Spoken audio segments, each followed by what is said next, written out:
이번에는 이 성인 여드름에 관련한 이야기를 간단하게 해보고자 합니다. 성인 여드름에 있어서 피지 분비 그 자체보다는 이 수부지 등의 원인으로 발생하는 각질층 약화가 주된 원인이 될 가능성이 더욱 높으니까 성인의 경우는 당연히 20대를 지나면서 각질층의 보호막으로서 기능하는 이 피지의 분비가 자연스럽게 줄어들게 되고요.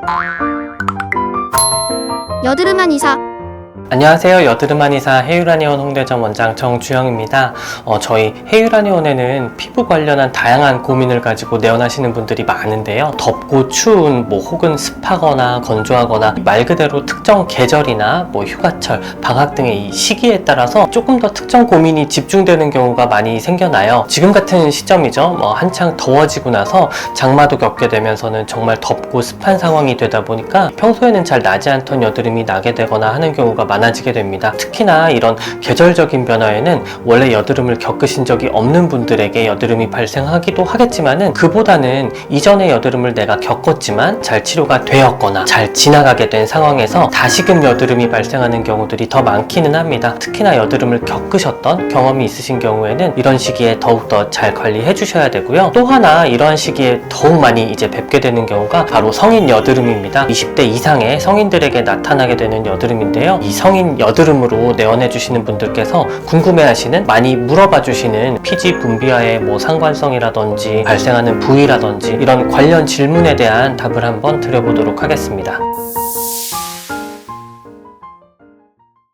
지성 혹은 건성이라고 하는 표현을 정말 많이 들어보셨을 거예요. 이런 표현들은 사람의 피부를 피지의 분비량에 따라 분류한 것이라고 보시면 되는데, 말 그대로 지성, 그러니까 피지할 때 지자에 이 성질할 때 성자죠. 피지 분비량이 많은 피부를 지성이라고 하고, 반대로 피지 분비량이 적은 피부는 건성이라고 합니다. 아무래도 피지라는 존재가 여드름의 재료이다 보니까 지성 피부에서 여드름 최초 발생 확률이 높을 수밖에 없겠죠. 어떤 여드름 관련 제품을 살펴보실 때 지성 피부용 이라는 분류가 되게 많이 보이실 거예요. 물론 반드시 지성 피부여야만 여드름이 발생하는 거는 절대 아니겠지만요. 지성이나 건성 말고도 이 유분과 수분의 균형이 적당한 피부를 말 그대로 중성이라고도 하는데, 거의 피부에 대한 고민이 없을 법한 적당한 정도의 분비와 피부 건강도를 보여주는 경우를 생각하시면 적당하지 않을까 생각을 합니다. 여드름 발생 여부를 뒤에 이제 좀 놓고서라도 평상시에 내가 느끼기에 간지러움, 따가움, 갈라짐 혹은 각질 발생 등의 불편감이 없고, 세안 이후에도 당기는 듯한 어떤 증상이 전혀 없으면서 항상 좀 번들거리고 미끌거리는 느낌을 가지는 경우가 많다고 하면 지성일 가능성이 이제 매우 높습니다. 청소년기에 이마 부위 크고 작은 좁쌀 여드름과 이제 화농성 여드름이 발생했던 기억이 있으실 가능성이 높고요. 나비존이라고 하죠. 코와 옆 볼 이제 주변부 미간 부위에 모공 발달이 잘 되어 있는 경우도 지성 피부에서 많이 보여지는 양상입니다. 연령대가 증가하면서 여드름 발생이나 번들거림은 일부 감소하지만 나비존 부위 모공에서 늘어짐의 형태를 발견하게 되면서 2차적인 스트레스가 되는 경우가 많을 거예요. 이 얼굴 피부를 꼬집듯이 좀 잡았을 때 조금은 두터운 듯한 느낌을 주는 경우가 많기도 하지만 이건 사실 모든 경우에 해당하지는 않으니까 참고로만 생각해 주시고요. 반대로 피부가 쉽게 가려워지고 따갑고 계절에 따라서 잘 갈라지기도 하면서 하얗게 각질이 잘 일어나는 경우, 그리고 이제 세안이나 샤워 이후에는 당기는 느낌이 자주 발생하는 경우는 건성일 가능성이 높습니다. 보습제를 사용하지 않으면 오히려 건조해서 불편감이 발생하게 되고요. 겉에서 보여지는 모공의 입구 있죠? 이게 잘 보이지는 않는데 빨갛게 좀 일어나기도 하고 각화가 보이는 등의 증상이 있어서 여드름하고 혹시라도 좀 유사하게 보여지는 이런 부분들이 있다면 나는 건성 피부일 가능성이 높다고 생각하시면 더 좋을 것 같아요. 이러한 경우에는 오히려 어린 시기에 여드름으로 인한 고생은 좀 적을 수 있는데, 아토피나 기타 피부 관련 불편감이 유년기에 존재했을 가능성이 높고요. 이 성인이 되고 난 이후에 모낭염이나 기타 피부염 혹은 말씀드리고 있는 성인 여드름에 대한 위험도는 오히려 높아질 수도 있으니까 주의하셔야겠습니다. 그 외에도 부위에 따라 지성과 건성의 성격이 혼합되어 있는 혼합성 피부나 불규칙한 피지 분비량으로 인해서 한 사람의 피부에 건조하기도 그리고 또 번들거리기도 하는 이 두 가지의 어떤 느낌이 동시에 나타나는 복합성 피부, 항시 지성의 느낌을 가지고 살아왔는데 어느 순간 좀 수분이 부족한 느낌이 같이 들게 되는 일명 이제 수부지라고 하죠. 이제 이런 형태로 이제 구분하는 경우들도 있습니다만, 솔직히 말씀드리면 혼합성 피부나 복합성 피부의 경우는 판단이 정확하지 않을 가능성이 높고요. 시기와 상황에 따라서 다른 느낌이 또 얼마든지 발생할 수 있기 때문에 보통은 이제 지성 혹은 건성 정도로 파악하는 게 가장 안정적일 거라고 판단을 합니다.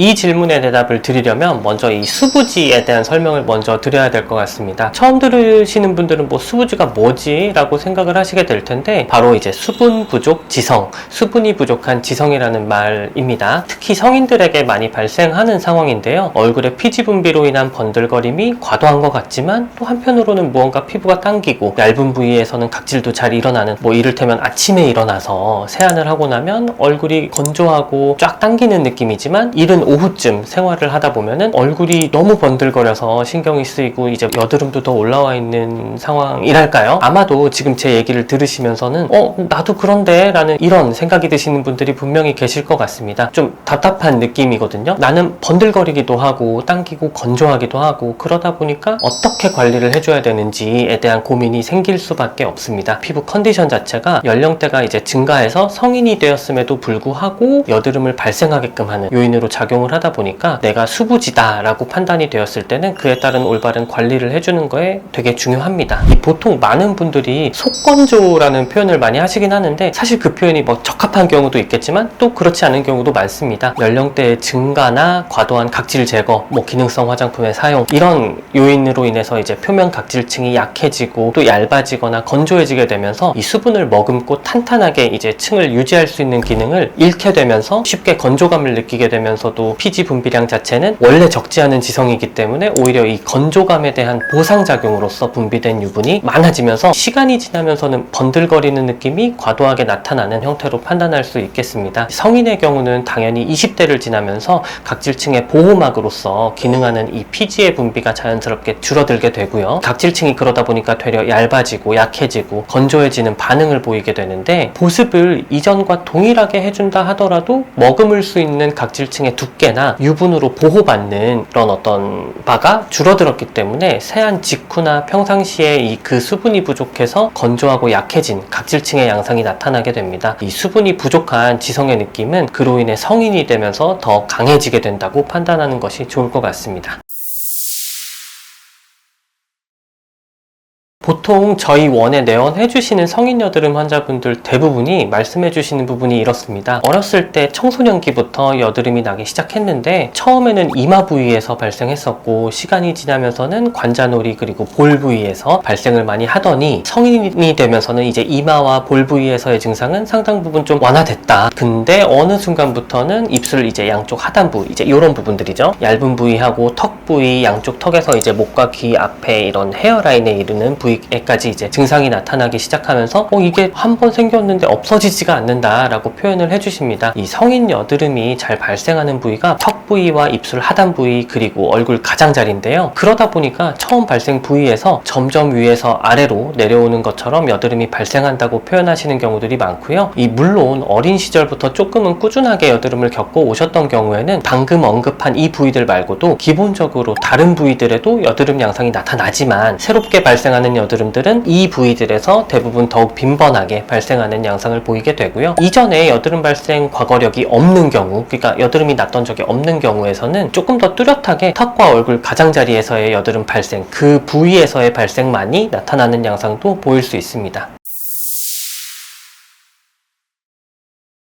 바로 여드름의 발생 원인이 이전에 비해서 좀 달라졌기 때문이겠죠. 더 정확히는 단순히 피지 분비가 많아서 여드름이 발생하던 이전 시기와는 다르게 이 얼굴의 피부를 구성하는 각질층이라든지 뭐 아니면 보호막이 되는 피지라든지 이런 요소들의 변화가 일어나면서 성인 여드름이 발생하게 되기 때문에 이전과는 다른 부위에서의 발생이 성인 여드름의 큰 특징이 됩니다. 잘 아시겠지만 턱이나 목, 얼굴 가장자리 부위가 다른 부위에 비해서 피지 분비가 무조건 더욱 많은 부위는 절대 아니거든요. 피지선을 포함한 다른 각종 선들, 이제 셈이라고도 하죠. 이런 것들이 발달해 있는 부위이기도 하고 낭종이라든지 이런 증상들도 잘 발생하는 부위이기는 하지만 피지 분비가 많은 부위 경우에 여드름이 먼저 나는 정도의 부위는 절대 아니고요. 그렇다라고 하면 제가 언급하고 있는 이 부위들의 가장 큰 특징은 이제 뭘까요? 바로 부위들의 피부가 다른 부위들의 피부에 비해서 오히려 얇고 이 굴곡진 형태라는 겁니다. 피부가 얇기 때문에 그 피부에 이제 이 최상층이죠. 각질 각질층도 당연히 더욱 얇고 건조해지기 쉽고요. 이 연령대가 증가해서 성인이 되면서는 피부의 보호막 기능을 하는 피지 분비가 줄어들어서 오히려 이제 이 표면에 불안정함이 유발되기 때문에 그로 인해서 이 피지 분비가 많은 상황이 아님에도 불구하고 더욱 취약한 부위에서의 면포 발생, 그리고 이제 그로부터 이어지는 화농 양상, 이런 어떤 여드름 발생으로 이어지기 쉽다고 판단할 수 있겠습니다. 또한 성인이 되면서 차츰 이제 이 떨어지게 되는 피부를 포함한 어떤 신체 전반의 재생력이죠. 뭐 사회생활로 인해서 이제 높아지는 이 스트레스의 강도라든지 피부 재생의 필수적인 정도의 어떤 휴식 시간이 부족하게 되는 이런 요소들이 성인 여드름의 이제 피부 외적인 또 다른 이제 발생 원인으로 크게 작용하게 됩니다.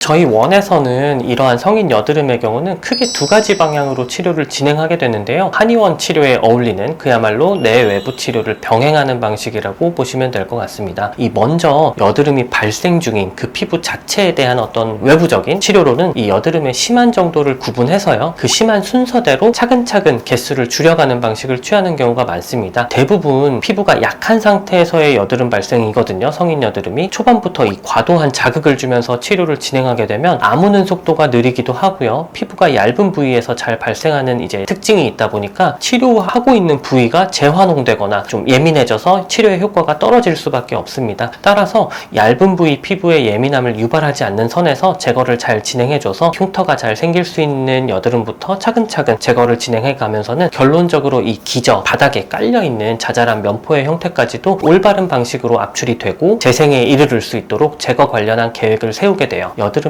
발생을 궁극적으로 억제할 수 있도록 건강한 각질층, 수부지의 양상이 회복될 수 있도록 피부에 충분한 수분 공급을 통해서 추후 발생할 수 있는 면포의 발생 예방을 위한 어떤 재건 과정이죠. 이런 것들을 진행하게 됩니다. 이 과정에서 일부 침치료, 그리고 이제 광선치료 같은 어떤 형태들이 병행될 수 있겠고요. 집에서 항염작용과 올바른 각질층 순환주기 회복을 위해서 사용하는 홈케어는 물론이고요. 성인 여드름의 경우에는 추가적인 보습제를 처방을 해서 치료 과정에 이제 활용을 하기도 합니다. 내부적인 치료에서는 여드름 그 자체보다는 오히려 이제 이 성인 환자분들 각자가 처해 있는 생활 패턴 등의 이제 여건이라고 해야 되겠죠. 혹은 뭐 이제 현재 건강 상태, 이런 것들을 많이 고려해서 처방을 진행하게 됩니다. 애초에 한 번은 겪듯이 지나갈 수밖에 없는 일반적인 유소년기의 이제 여드름하고는 다르게 이 여드름, 즉 염증이죠. 염증을 유발하는 특정 요소가 신체에 작용함으로써 여드름이 발생한 것으로 이제 저희는 파악을 해요. 그렇기 때문에 처방은 환자분 각 개체에 따라서 그 필요에 맞춰서 처방이 될 수 있겠습니다. 이를테면 재생력이 떨어지는 어떠한 양상으로 파악되는 이 상황에서는 그 신체 재생력을 높여주기 위한 한의학적으로 이를테면 중초에 해당하는 소화기관이죠. 이 소화기관 기능 강화를 이제 유도한다거나 수면 부조로 인한 염증 반응으로 파악되는 상황에서는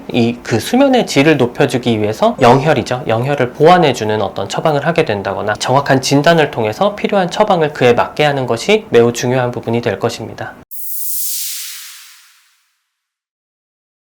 성인 여드름에 있어서는 피부 자체에 대한 어떤 케어뿐 아니라 일반적으로 말씀드리게 되는 몇 가지 사항들이 있습니다. 뭐 스트레스 받지 마세요. 혹은 뭐 마음을 편하게 먹으세요. 뭐 아니면 뭐 너무 바쁘시면 스케줄을 좀 조정해 보세요. 이런 말씀을 감히 드릴 수는 없습니다. 다만 각자가 처해 있는 상황에서도 이 나름의 패턴이죠. 우리가 하루에 반드시 해야만 하는 게 두 가지 있죠. 바로 수면과 식사입니다. 이 수면과 식사에 있어서는 일정한 패턴을 가질 수 있게끔, 그래서 내 몸이 충분히 적응될 수 있게끔 유도해 주시는 것이 매우 중요하고요. 바쁘셨던 시기가 있었다면 내 몸에 충분한 보상을 그에 상응하는 휴식으로서 제공해 주시는 것이 꼭 필요하겠습니다. 피부 관련해서는 성인 여드름에 있어서 피지 분비 그 자체보다는 이 수부지 등의 원인으로 발생하는 각질층 약화가 주된 원인이 될 가능성이 더욱 높으니까 충분한 보습을 필수적인 원칙으로 삼으셔야 됩니다. 원래부터 강한 지성이었는지 혹은 성인 이전에 여드름 발생은 없었던 건성에 가까운 피부 타입이었는지에 따라서 바르는 제품의 유분 함량 정도는 달라질 수 있겠지만은 고체 제형을 가진 보습제를 마지막 과정에서 꼭 활용해 주시는 것이 성인 여드름 홈케어에 있어서는 꽤나 효과적인 방법이 됩니다. 추천은 뭐 항상 그렇듯이 개인차가 있겠지만 저희 해율 한의원에서 구매하실 수 있는 진결 윤액의 경우는 이 피부 타입에 큰 걸림돌 없이 무난하게 보습제로 안정적인 사용이 가능하기 때문에 한 번쯤은 꼭 추천드려보고 싶고요. 이 생유크림이라는 또 다른 이제 크림 제형의 보습제가 있습니다. 각질 각질층 약화가 뚜렷한 상황에서 성인 여드름이 발생하는 경우 사용하시면 이 각질층 재생에 큰 효과를 나타낼 수 있게 구성이 되어 있기 때문에 피부 타입에 따라서는 꼭 한번 이것도 마찬가지로 사용을 해보시면 좋을 거라고 생각합니다. 여드름한 이사. 성인 여드름은 분명히 여드름의 한 종류지만 발생하는 원인은 일반적으로 우리가 어렸을 적에 겪었던 여드름과는 조금 다른 양상을 가지고 있습니다. 성인이 되면서 발생하는 피부에서의 변화는 물론이고 여러 가지 생활 패턴이나 근무 혹은 이제 학업 상황 등에 따라서도 큰 영향을 받아서 발생하게 되기 때문에 그 치료 역시도 다각도에서 파악해서 접근하는 게 매우 중요합니다. 재생력이 약해지고 각질층이 얇아지는 상황에서 한 번 발생하기 시작한 이 성인 여드름은 그 악화된 상황이 재건되지 않으면 계속해서 이어질 가능성이 높기 때문에 특히나 유소년기의 어떤 여드름보다도 빠른 대처와 꾸준한 관리가 되게 중요한 증상입니다. 또한 증상이 호발하는 부위가 색소 침착이나 여러 타입의 흉터를 남길 수 있다는 위험도 역시 가지고 있기 때문에 방치하지 마시고요. 증상에 대한 치료는 늦지 않게 진행해 주시기를 당부드리겠습니다.